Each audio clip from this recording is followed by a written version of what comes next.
안녕하세요. 믿음의 습관 박형규입니다. 그동안 잘 지내셨어요? 언제나 하나님과 동행하는 복된 날 보내시기를 예수님의 이름으로 축복합니다. 우리 오늘은요, 우리가 믿는 신앙, 그 중심에 있는 성경에 대해서 이야기해 보려고 합니다. 성경은 수천 년 동안 사람들의 삶을 바꾸어 왔고, 지금도 여전히 우리 삶 속에 살아 움직이고 있습니다. 우리를 변화시키고 있는 것이죠. 그런데 여러분, 이런 질문 혹시 해보신 적 있으세요? 우리가 왜 성경을 믿어야 하는가라는 거예요. 또는 모두가 같은 성경을 보는데 왜 해석이 다를까? 이런 부분에 대해서 혹시 질문해 보신 적 있는지 궁금합니다. 우리는 오늘 17세기의 청교도 신학자 윌리엄 에임스의 신앙의 정수 중 34장 성경이라고 하는 그 본문의 내용을 통해서 이 질문에 대한 답을 생각해 보고 오늘 우리에게 신앙이 어떤 형태이고 또 어떻게 드러나야 하는지 고민해 보려고 합니다. 윌리엄 에임스는 성경이 어떻게 믿음의 절대적 근거가 되는지를 설명하고 있으면서 동시에 시대와 공동체가 성경을 다양하게 읽어내야 한다라고 이야기하고 있습니다. 이것은 균형을 이야기하는 것이기도 하고 그 믿음이 과거를 답습하는 것이 아니라 우리의 오늘을 향해 능동적으로 적용되는 그리고 능동적으로 영향력을 발휘하는 진리이고 생명이다라는 부분을 강조하고 있는 것입니다. 윌리엄 에임스는 1576년에서부터 1633년까지 활동했던 살아있었던 영국의 청교도 신학자입니다. 네덜란드에서 활동을 했습니다. 그리고 종교개혁의 사상을 중심으로 그리고 그 사상을 체계화했던 사람입니다.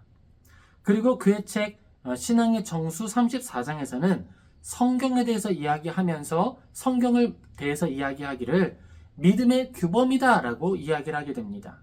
이것은요, 우리가 가지고 있는 이 믿음이 사람마다 다르고 시대마다 다른 것이 아니라 규격화된 하나님이 정해주신 방법과 형태, 그 건전한 모델이 존재한다라는 걸 이야기하고 있다라는 거예요. 우리가 가진 신앙은 절대적이고 확고한 변하지 않는 기준이 있다라는 것입니다. 그 기준이 뭘까요? 우리가 잘 알고 있습니다. 예수님이세요.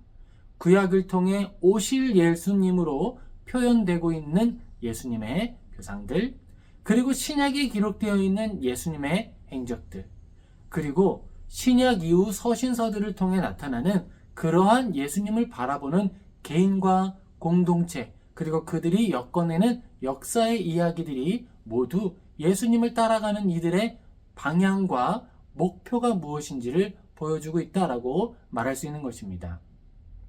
성경에 나타나고 있고 특별히 구약에서 제사제도들이 등장을 하게 되는데요. 거기에서도 예수님이 등장하는 것이지요.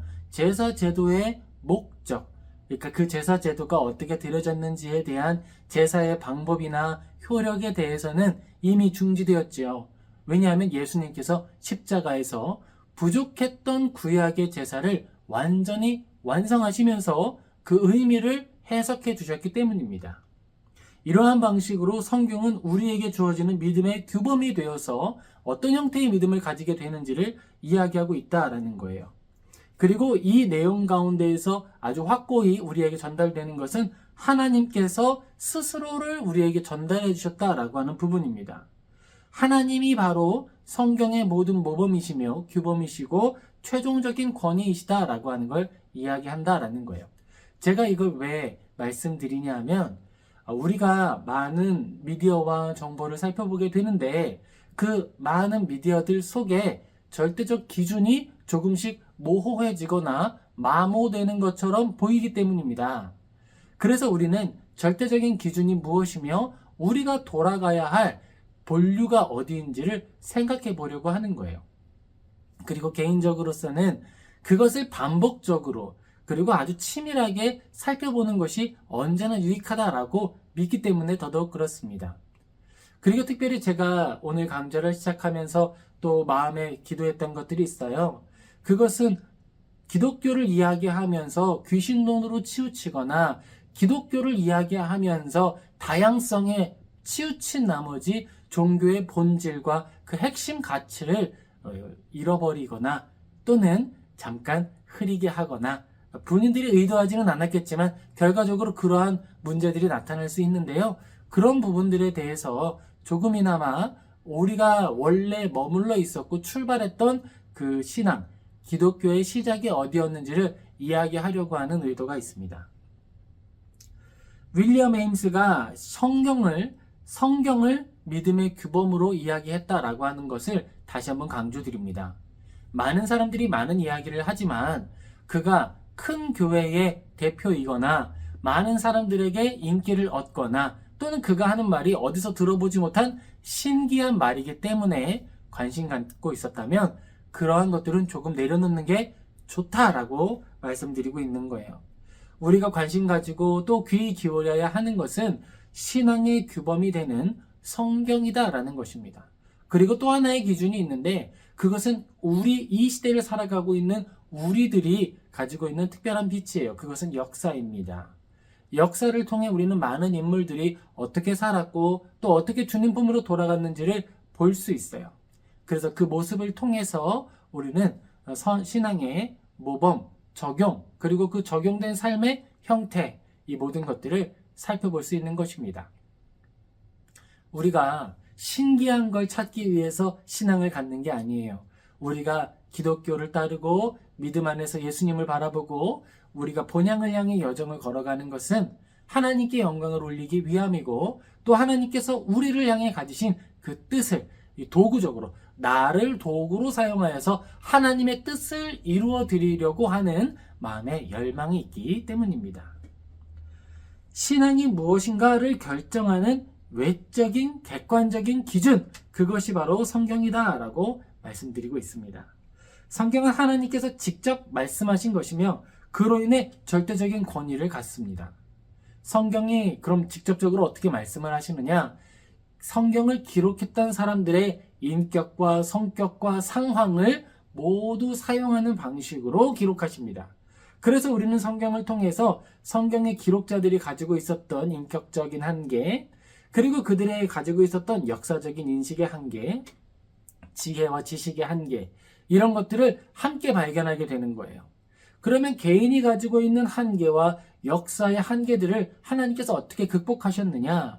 그것은 성경의 저자를 여러 시대에 흩어두심으로써 극복하셨고 결정적으로는 예수님이 직접 이 땅에 오셔서 자신의 몸으로 십자가에서 제사를 완성하시고 성경의 모든 계시를 종결하는 방식으로 오류를 억제하셨습니다. 또 그 모든 기록이 글로 기록이 되었고 특별히 구약의 히브리어와 헬라어로 기록이 되었는데 그것들을 해석하는 방식에 있어서도 성령님이 함께 하셔서 전달하는 자에게도 도움을 주시고 전달받은 것을 이해하고 있는 사람들에게도 도움을 주셔서 해석적인 오류가 없게 그리고 그 신앙이 구원을 얻는 데에 충분하도록 그렇게 우리를 교정하여 주십니다. 그것이 우리가 믿는 신앙의 전달 방식이고 계승 방식이고 우리가 옛 선조들의 믿음을 계승하고 따르고 있다라고 하는 것. 우리가 갖는 이 믿음은 아주 객관적이고 변함이 없고 역사의 초월적인 아주 본질적인 신앙의 내용이 있다라고 고백할 수 있는 근거가 되는 것입니다. 사람이 그 근거가 되는 것이 아니고 파피루스에 기록되어 있던 많은 문서들이 근거가 되는 것이 아니고 기록하신 분의 신적인 권위와 그것을 전달해 주시는 분의 신적인 능력에 의해서 보증된다라고 우리는 믿고 고백하는 것입니다.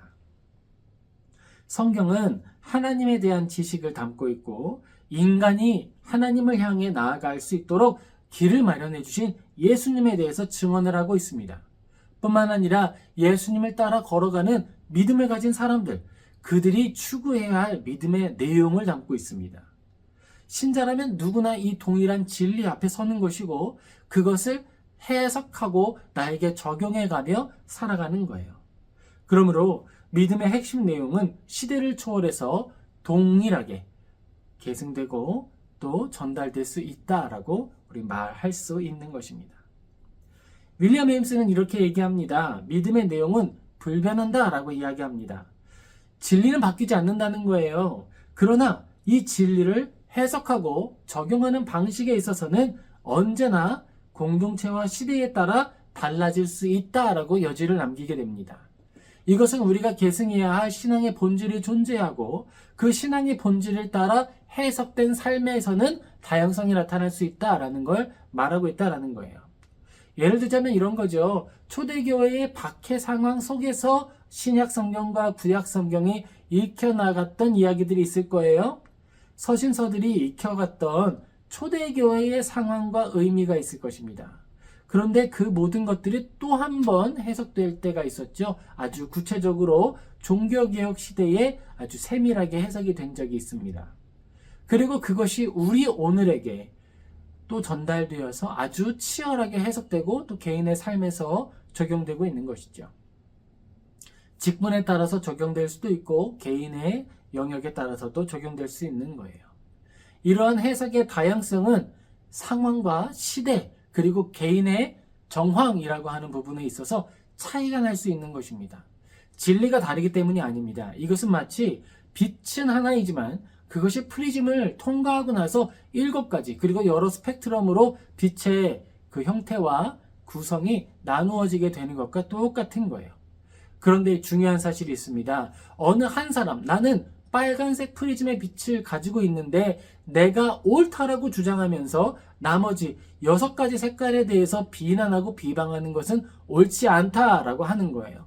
왜냐하면 그가 가지고 있는 역사적, 시대적, 그리고 개인적 역량의 사회적 지위의 자리 안에서 적용에 대한 차이가 존재할 수 있기 때문에 그런 것입니다. 하나님의 말씀이 우리에게 적용됨에 있어서 언제나 방향성과 목적은 똑같은 거예요. 하나님의 영광을 추구한다라는 것, 그리고 성경의 모든 진리를 왜곡 없이 추구하기를 원한다라고 하는 부분에 있어서는 프리즘 전체가 공유하는 공통점이 되는 것입니다. 하지만 그 진리의 내용이 적용되는 사건과 적용되는 상황과 적용되는 시대 역사에 있어서는 차이가 생길 수밖에 없는 것이죠. 이것이야말로 우리가 말하는 개신교가 이야기하는 교회는 항상 개혁되어야 한다라고 하는 말에 적용이 된다라고 이야기할 수 있습니다. 이것은 절대적인 믿음의 기준 위에 서서 믿음을 추구하며 나아가지만 그 진리가 나의 삶과 동떨어진 것이 아니라 오히려 나의 삶을 해석하는 기준이 되어야 한다라고 이야기하는 것입니다. 그 진리를 오늘의 언어와 삶 속에 해석해내는 책임이 우리에게 있는 거예요. 윌리엄 에임스는 성경을 믿음의 기준이자 절대적인 근거로 삼았습니다. 그는 성경의 권위가 하나님께로부터 비롯되었으며 그 안에 담긴 믿음의 내용은 시대를 초월하여 동일하게 계승된다라고 믿었어요. 그런데 그러한 믿음의 내용이 해석되고 적용되는 시대와 문화 그리고 공동체에 있어서는 맥락에 따라 다양해질 수밖에 없다라고 이야기하고 있습니다. 여러분에게 이야기해드리고 싶은 것이 바로 그거예요. 우리는 오늘 이 시대에 16세기를 그대로 복제할 수 없습니다. 16세기 믿음의 첫 시작, 교황주의자들로부터 다시 한번 성경으로 돌아왔던 사람들이 추구했던 신앙의 본질이 무엇이며 그들이 바라보았던 것이 무엇인지 우리는 돌아볼 필요가 있는 거예요. 그리고 오늘 우리의 정황에 맞추어서 하나님의 말씀에 일치하는 것은 무엇이고 조금 거리감이 생긴 것들은 무엇인지를 지적해 보는 것입니다. 그리고 그것을 지적하는 것으로 끝나는 것이 아니라 개인의 영역에서 그걸 적용하는 거예요. 어떻게 하면 그 간격을 좁힐 수 있을까 고민하는 것입니다. 그래서 하나님의 말씀이 똑같이 해석되지만 종교개혁 시대의 사람들의 적용과 우리의 적용에 있어서 차이가 날 수밖에 없다라고 말하는 것입니다. 이것은 성경이 가지고 있는 무한한 확장성을 이야기하고 있는 거예요. 뿐만 아니라 성경이 모든 시대, 모든 그리스도인에게 아주 필요한 지도자, 나침반, 그 기준이 되어준다라고 하는 것을 이야기하고 있는 것입니다. 여러분에게 성경은 어떤 의미입니까? 지식의 책인가요? 아니면 나의 오류를 감추기 위한 그런 책입니까? 아니면 나의 잘못을 드러내고 하나님 앞에 나아가게 하고 회개하게 하는 생명의 말씀입니까? 우리가 성경을 해석할 때 시대의 언어로 해석할 수 있게 되기를 예수님의 이름으로 축복합니다. 시대의 언어로 해석한다라고 할 때에는 그 해석의 적용 대상자가 가장 먼저 나라는 사실을 기억하는 것입니다. 우리가 성경을 읽어내고 그리고 그 안에 담긴 하나님의 뜻에 나를 맞추어가는 성도 되기를 예수님의 이름으로 축복합니다. 진리 위에 서 있으면서도 오늘을 향해 말씀하시는 성경에 귀 기울여야겠습니다. 성경에 귀신 이야기가 등장하지만 거기에 집중하는 것이 아닙니다. 성경은 그런 데에 관심이 크게 없어요. 성경이 주목하고 있는 것은 바로 하나님과 그의 아들 예수 그리스도이시며 그를 우리에게 적용하여 주시는 성령님에 대한 기록입니다. 성경이 말하고자 하는 것에 집중하고 하나님을 바라보는 우리가 되기를 원합니다. 저도 그렇습니다. 앞으로 계속 이런 식으로 성경을 나누고 또 함께 할 텐데요. 그때 우리가 어떠한 자리에 있든지 내가 높든지 낮든지 이런 것들에 휘둘리는 것이 아니라 진정 하나님 앞에 선 한 사람으로서 하나님을 바라보고 또 함께 하나님에 대해서 이야기 나누고 기도할 수 있게 되기를, 또 그 안에서 우리가 본향을 향해 걸어가는 데에 위로를 얻고 소망을 발견하고 또 새로운 결단을 하는 우리 모두 되기를 예수님의 이름으로 축복합니다. 네, 오늘도 함께 해주셔서 감사합니다. 저도 조금씩 제 역량을 개발하는 데에 노력을 기울이겠습니다. 그리고 천국에 가는 그날까지 우리가 이렇게 한 걸음 한 걸음씩 나아갈 수 있으면 좋겠습니다. 하나님을 향해 함께 걸어가는 동역자 모든 분들 되시기를 다시 한번 예수님의 이름으로 축복합니다. 아멘. 감사합니다. 그럼 또 뵙겠습니다.